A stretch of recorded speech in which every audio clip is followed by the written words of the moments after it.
থাকবে, doctor, nurse, এরা যুদ্ধের যে কমব্যাটেন্ট, যে যখন যুদ্ধ হয়, গোলাগুলি হয়, যদি তারা ধরা পড়ে, তারা কেউ সেখানকার বিচারের সম্মুখীন হবে না, তারা ছাড়া পেয়ে যাবে। এটা ফ্লোরেন্স নাইটিঙ্গেলের তার সেই মহানুভব সেবাধর্মী কাজের কারণেই আন্তর্জাতিকভাবে সেই কনভেনশনটি গঠন করা হয়, সেটি আমাদেরকে পালন করতে হচ্ছে। আমাকে জীবনে অনেকবার হাসপাতালে যেতে হয়েছে, সেটা রাজনীতির কারণেই বেশিরভাগ, দুই একবার হয়তো ব্যক্তিগত অসুস্থতার কারণে। আমি এরশাদের বিরুদ্ধে আন্দোলনে রাইফেলের গুলি আমার পেট দিয়ে ঢুকে পিঠ দিয়ে চলে যায়, বিশাল একটা ঘটনা, এমনি ছড়রা গুলি টুলি নয়, একবার রাইফেলের গুলি। এই কারণে আমাকে তো হসপিটালাইজড হতেই হলো, এবং এর যে পরবর্তী যে প্রভাব, আফটার ইফেক্ট যেটাকে বলে, আফটার এফেক্ট, সেইটার কারণে অসংখ্যবার আমাকে হাসপাতালে যেতে হয়েছে, পোস্ট অপারেটিভ অ্যাডিশন ইত্যাদি ইত্যাদি নানা কারণে। এবং আজও যে লাঠি নিয়ে আমাকে যেতে হয়, এটা কিন্তু সেই আন্দোলনে সেই গুলিবিদ্ধ হওয়ারই একটি প্রতিক্রিয়া। যে স্বরূপ দেখেছি, নার্সিংয়ের যে মহিমান্বিত রূপ দেখেছি দেশে এবং বিদেশে, আমি হৃদয় দিয়ে সেটা অনুভব করি। আমি মার্কিন যুক্তরাষ্ট্রে চিকিৎসা করিয়েছি, আমি থাইল্যান্ডে চিকিৎসা করিয়েছি, এমনকি ভারতেও চিকিৎসা করিয়েছি। কি অসাধারণ অকৃত্রিম ভালোবাসায় আমি তাদের সেবা পেয়েছি, এটা ভাষায় প্রকাশ করতে পারবো না। এশিয়াতে, আপনি এখানে আলোচনা করছিলেন, এশিয়াতে নার্সিংয়ের যে মর্যাদা, এখান থেকে চাইতে অনেক উপরের মর্যাদা হচ্ছে ইউরোপ, আমেরিকায়। কিন্তু আমি থাইল্যান্ডে যেভাবে দেখেছি, যে একটা রুগীকে, বয়স অনেক হয়তো ছোট, কিন্তু সে যখন সেবা করছে, মানে পৃথিবীর মধ্যে সবচাইতে উন্নততর সেবা তো হচ্ছে মায়ের সেবা, মা তার সন্তানের প্রতি সেবা। কিন্তু একটা নার্স যখন দায়িত্ব পালন করে, সে যেন মায়ের সেবা নিয়েই দায়িত্ব পালন করছে। এবং আমি আরেকটু কথাই বলবো, যে একটু হেয় করা হয় নার্স, এটা কিন্তু তাদের যে কাজের যে দিকটা, তাদের যে মহানুভবতার যে দিকটা, সেটা কখনোই উল্লেখ করা হয় না।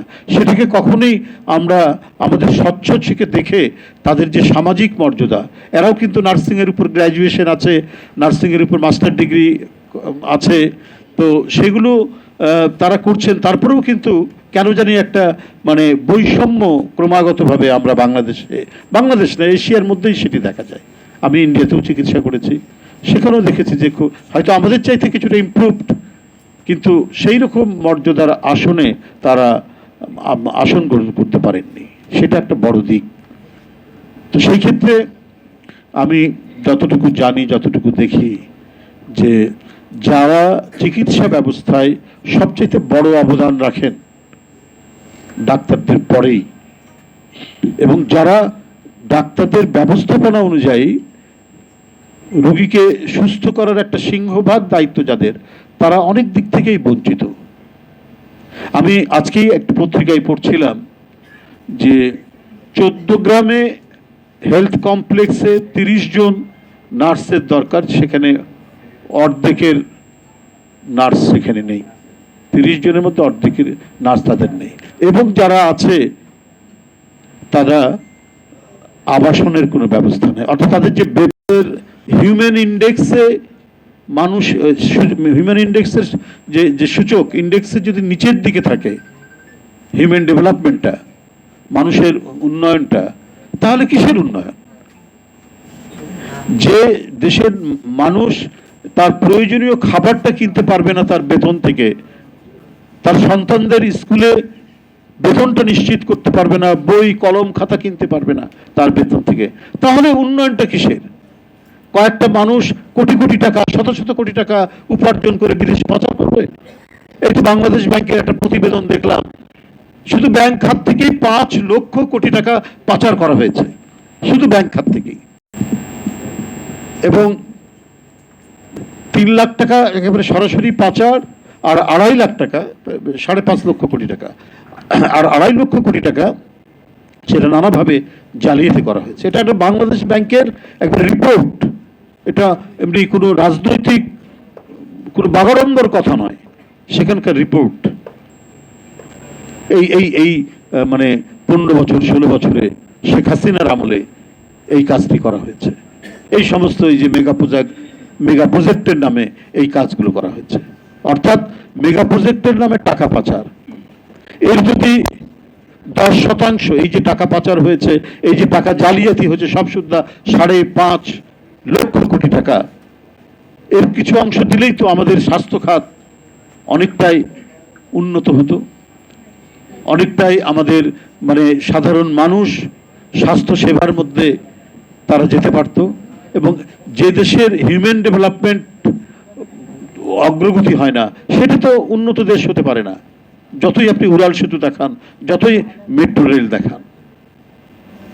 আজকে ব্যাংকগুলো ধ্বংসের পথে, একেবারে আপনার খেলাপি ঋণের যে মাত্রা এমন বেড়েছে যে চিন্তা করা যাবে না।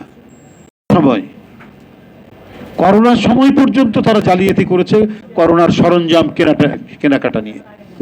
সে ভ্যাকসিন করে যে দরবেশ সাহেব এখন জেলখানায় আছে, নিজের লোকদেরকে সেই দায়িত্ব দিয়ে সেই কাজটি করেছিলেন। প্রয়োজনীয় কিট এবং অন্যান্য যে জিনিসগুলোর দরকার ছিল সেগুলো সেখানে জালিয়াতি করেছেন তারা, এবং তখনই আপনার সমস্ত পত্র পত্রিকায় সেই জিনিসগুলো এসছে। একটা লুটেরা, একটা পাচারকারী, একটা গণবিরোধী সরকার ক্ষমতায় থাকলে এই ধরনের পরিস্থিতি তৈরি হয়। তো সেই ক্ষেত্রে আমি সরকার আপনার নানা পদক্ষেপের মধ্যে জরুরিভাবেই তো এই পদক্ষেপ নেওয়া উচিত, বিশেষ করে এই সমস্ত সেক্টরগুলো।